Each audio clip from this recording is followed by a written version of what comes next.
I'm Jared Perkins. I'm here with another incredible guest, Erik Stock, outfielder now with the Seattle Mariners. Erik, how are you doing today? I'm doing great. Just had a few lessons tonight. Just trying to make a little bit more money before spring training. But I'm excited to have be up here with you. Yeah, I appreciate you taking some time. And your journey is incredible. You were one of the leaders on the UConn baseball team last year that made it to the Super Regional. Just out there playing hard, grinding every single day. But for the people who don't know you, just tell your journey and your story from your perspective.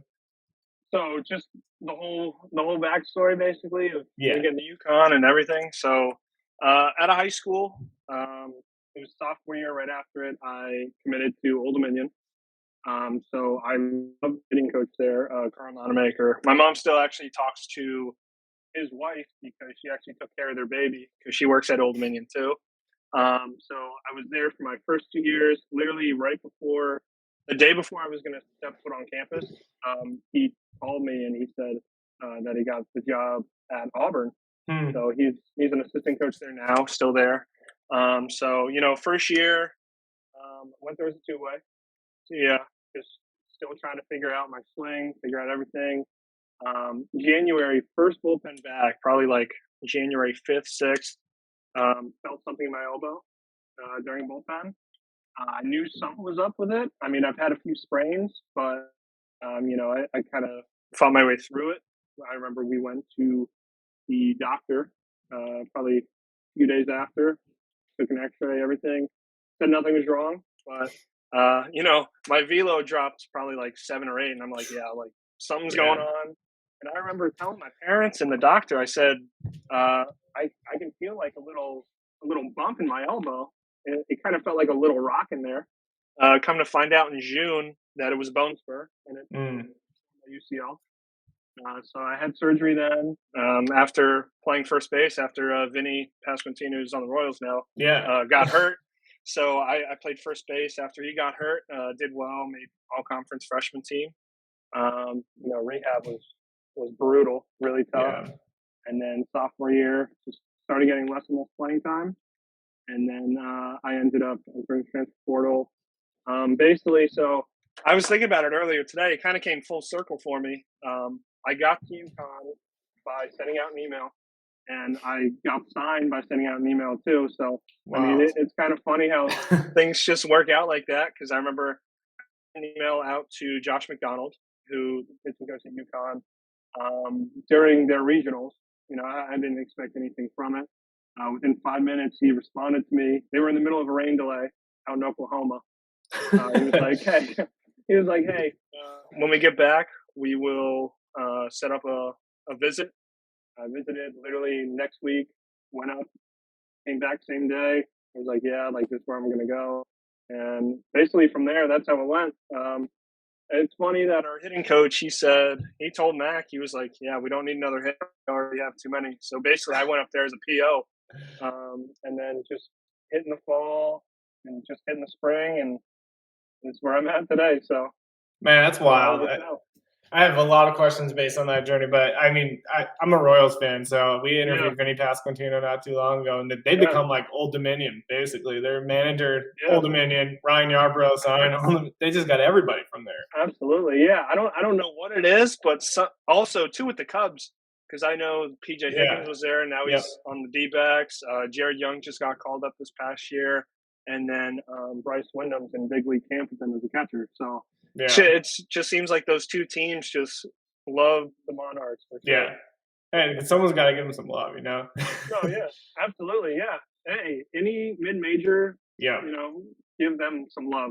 That's for sure. Yeah, I did baseball operations at the University of Nevada, and, like, those guys were constantly trying to find ways to get up. And he's like, Mountain West is kind of a decent conference for baseball, but still no one was getting looks out there comparative, like, to your Pac-12 and things like that. Oh, yeah. Yeah. So your journey is just awesome. Like all the adversity you had to overcome through injuries and things like that, and then making the transfer, and like kind of seeing how you took the initiative to really reach out to UConn and get into that role. And it's fascinating that you went over there as a pitcher, right? And then now you became one of the best hitters on the team, and you became like the leader and the captain, basically. Kind of talk about that transition from pitching to hitting, and kind of what led you to make that transition, one, and to two, like really take ownership of that leadership role as well. Yeah, so I think it's just two completely different sides of the spectrum, hitting and pitching.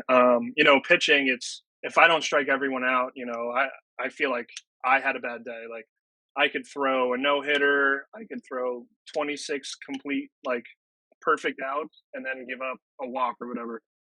Like pitching, I was very, I guess, like perfectionist with it because even a ball would mess me up. Like I would Yeah, try to dot up on the outside corner, I'd miss, and then it would get in my head a little bit. But hitting, I just feel a lot more comfortable with that, and I think that's why I kind of was able to do that a little bit easier because you know there's one pitch in an at bat, you're like, all right, like that was a really good pitch, but I'm gonna get back in there.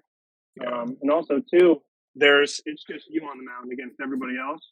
But as a hitter, it's nine of you guys against one guy. So yeah, I kind of feel like that team aspect kind of like helps out a lot more for sure. And I feel like that kind of like helped me kind of become a leader this year because I batted second most of the year. So I said, if David Smith doesn't get on here, like I'm just going to start it for the rest of us all season. And most of the time he did get on. So it made my job a little bit easier. That's for sure. Just got to move him over, hit a double, drive him in. But yeah, for sure. Like the leadership role, I definitely wasn't thinking about that when I went to UConn, for sure, because yeah.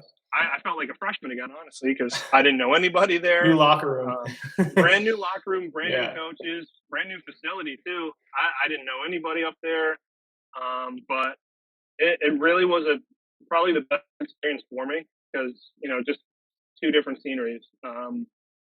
Just being close to home at ODU, which is 20 minutes down the road, to being 9.5 hours at UConn. It felt like I was more on my own. I had to take more ownership, more accountability for myself, and it really helped me grow.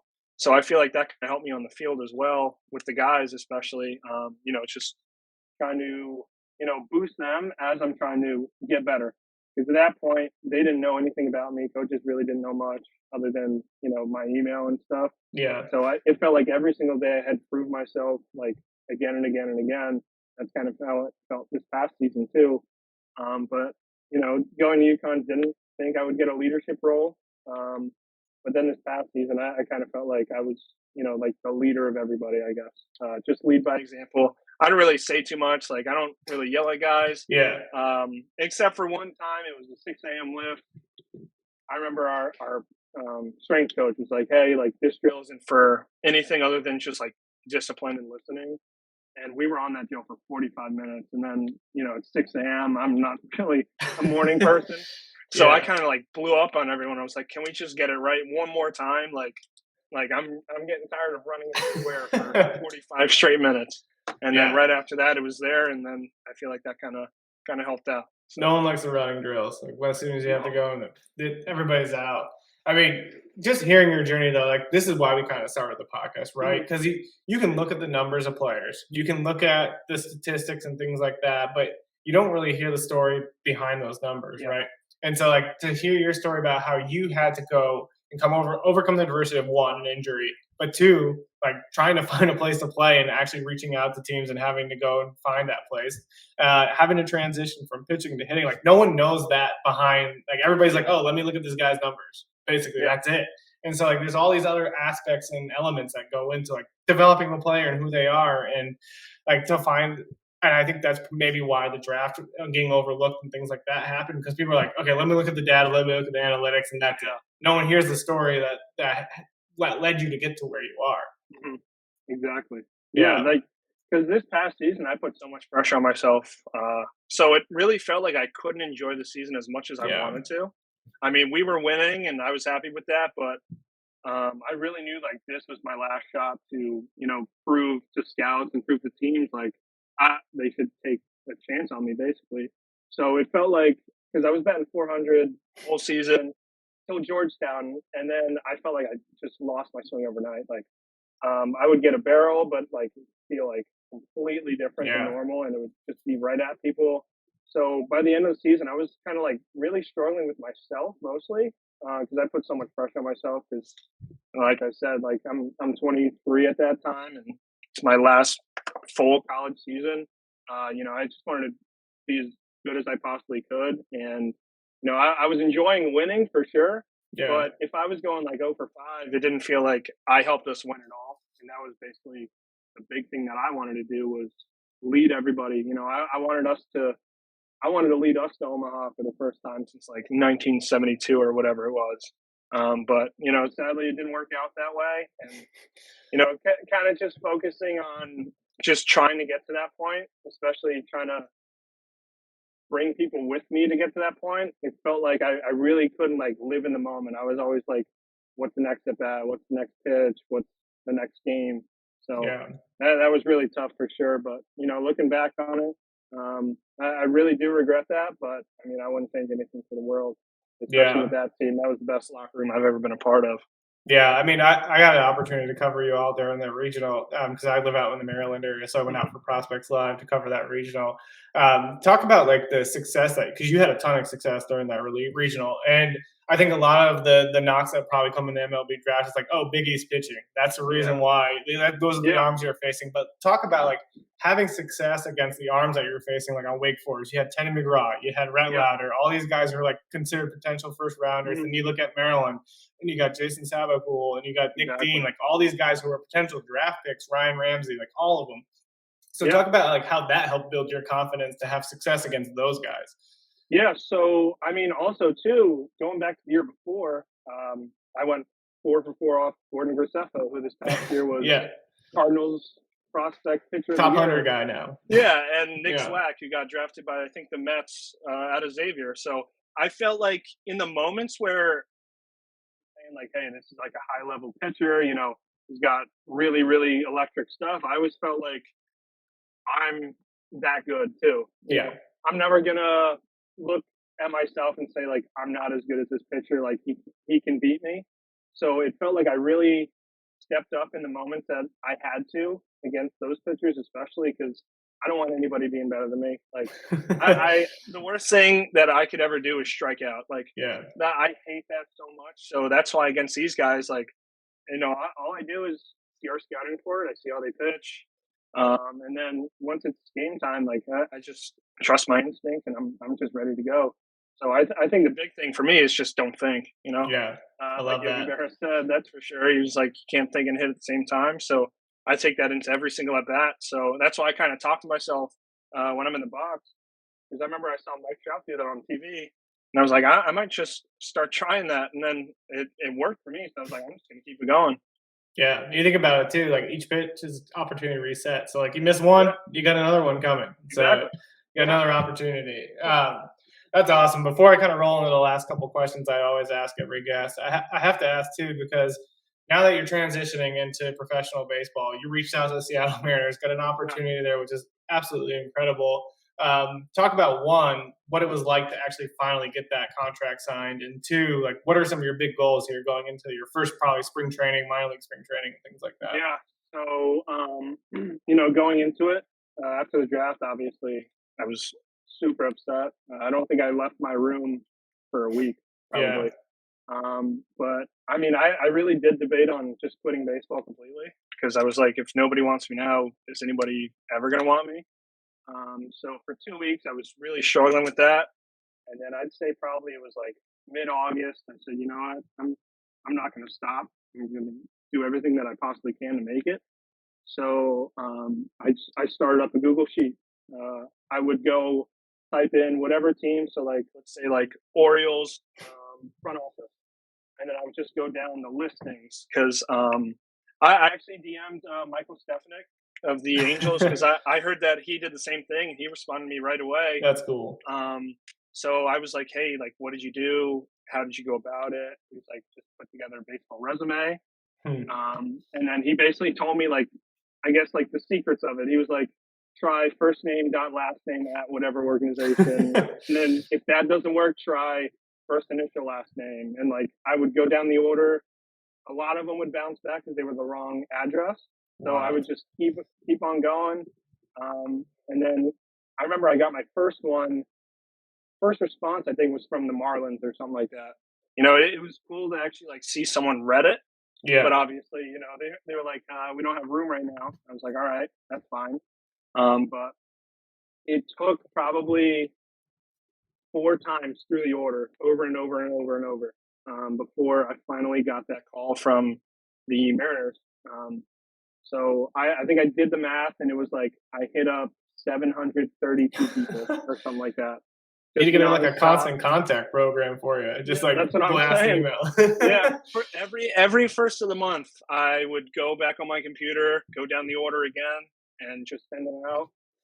And it turned out more and more people started responding. But it was the week before Christmas. I think it was December 18th or 19th. I think I was on my way to do my baseball lessons as usual. I got a call. The Mariners player personnel director. He called me, and he was like, "Hey, I saw your email." I was like, "Oh, there we go." So he said that, and he was like, "I've been talking to people all day about you, nothing but good things to say." And I was like, "All right, like that's the good news." But I'm so used to the but at this point. I was like, Yeah. "Is like, where's the negative?" And he was like, "So we're gonna extend a spring training offer to you." And I was at first in my head, I was like, "I don't think I heard that right." So I was like, "Okay, all right," like not really thinking at all because I'm driving, I'm focused, and it seemed too good to be true. And then he said it again. I was like this is actually real. Yeah. Um, so at that point, it felt like 1,000 pounds was just lifted right off my Yeah. shoulders. Because up until that point, I was debating on I don't know if I'm going to do indie ball as a pitcher or a two-way, and then right then I was like, all right, like this is perfect. Like that was the best Christmas gift I've ever gotten for sure. I'm sure. And then the tough part was waiting for that contract to finally come through because he said so. I think that was a Thursday. He said you should get it by Friday or Saturday. I was like, all Yeah. right. And then Friday, Saturday went. Sunday came. I texted him. I was like, hey, still haven't gotten anything. And he said, yeah, our front office guy is on vacation. And I was like, Of at course. this point, I've been Yeah. waiting 6 months. Of course, I'm gonna have to wait 4 more days longer. Um, but I finally got it that Monday, and I signed it, and I'm so relieved. But it was actually really funny because I remember I after that call, I was like, I want to tell everybody, but I'm not going to trust it until I actually sign the paperwork. Yeah. So literally for 4 or 5 days, it felt like I had a sneeze basically in my head, like, and I just wanted to like let it loose. Like I had to wait 5 days to finally like let everyone know and actually sign the paperwork. So I mean, I guess it only makes sense that I had to wait just a little bit longer. Yeah, because like you don't want to tell everybody, and then all of a sudden, like next thing you know, rugs pulled out from under you. And you're like, oh Yeah, well, just kidding. that's what I'm saying. My biggest fear Yeah. was telling people, everybody's super excited, and then I never get it, and I'm like, all right, well, I just told hundreds of people, and now I have nothing. Yeah, I remember like covering you in the regional too, and I was like, someone's got to give this guy a chance. We're just Yeah, watching you out there play, and I was like, someone late round, someone can easily take a flyer here. yeah, because in the 10th, I actually got a call from the Nationals.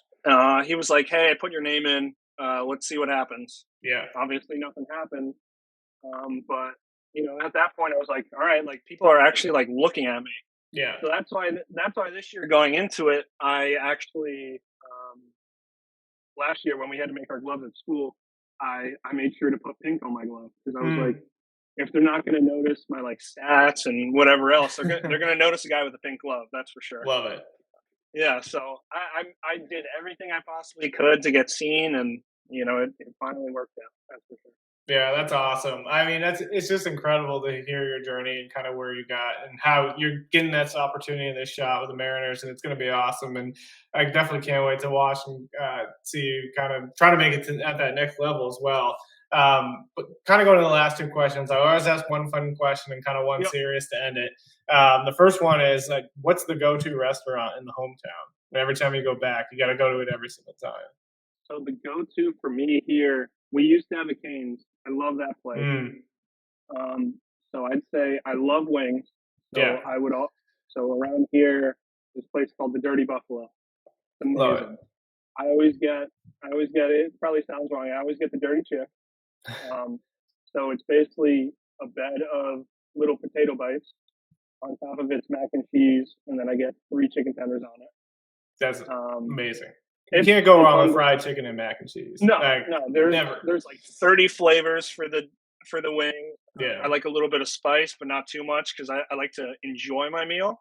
Yeah. So like sometimes I remember I would go a little bit too high, and I'm like, I don't like this, but like I have to eat it. Yeah. But then there's also another place called Perfectly Frank. That place is unreal. They have great shakes. I love the cookies and cream. But then also too, they do a burger, egg, and cheese on like it's kind of like a McGriddle, but it doesn't have the maple in it. So it's kind of like a Interesting. mix of a McGriddle and a Yeah. Texas toast type deal. So I remember at ODU we would go there once a week at least. Yeah. Gotta get in on Rub out, that. and it's super cheap too. I mean, I think a burger is like $2-3 there. That's So not when you're in college. That's definitely the oh move. yeah, it's high calories for a low Yeah. price, and that's all you need. Yeah, that's awesome. Kind of going to the last question. I always kind of leave with a serious one too. Is that so for us? We want to really showcase the human beings behind the numbers for the fans, but we also want to provide a resource for future athletes who might be going through some of the same things that you are. And I mean, your journey is incredible of having to overcome adversity through injuries, having to really kind of find your way and utilize every resource that you had personally to get to where you are. But so if you had one piece of advice for like that next athlete, that next baseball player who's really trying to make it, what would that one piece of advice be? I'd say don't rely on yourself only. Like Mm, it takes what is it? It takes a village to raise a kid. yeah, yeah, That's what they say. Yeah, because I went to a sports psychologist one time, and that gave me a world of just change. yeah. Meditation I did. Whenever I'm struggling, I still go back to that she sent me that little SoundCloud link, Mm, just so I can get the negative thoughts out of my head, just so I can visualize exactly what I want to do. So just utilize every single possible thing that you can. Coaches, teammates, your parents, like friends, anything you can do to take your mind off the game, away from the field. But then also too, just be close with the people that you want to be with, and make sure that you just use everything possible. yeah, I love that. I mean, you think about it, even the best in the game use the visualization. Click Yep, Kershaw's out there every single day in a bullpen, pretending to throw. Not pretending, but absolutely. he's visualizing what he Yep. wants for success in order to be Great. out on the mound. And I mean, it's awesome. Hmm. But Erik, we can't thank you enough for joining us. This has been such an incredible interview. I can't wait for this one to release and for everybody to get to hear your story. We're wishing you nothing but success and really looking forward to following along this season. Thank you very much. Thank you for having me. This is awesome.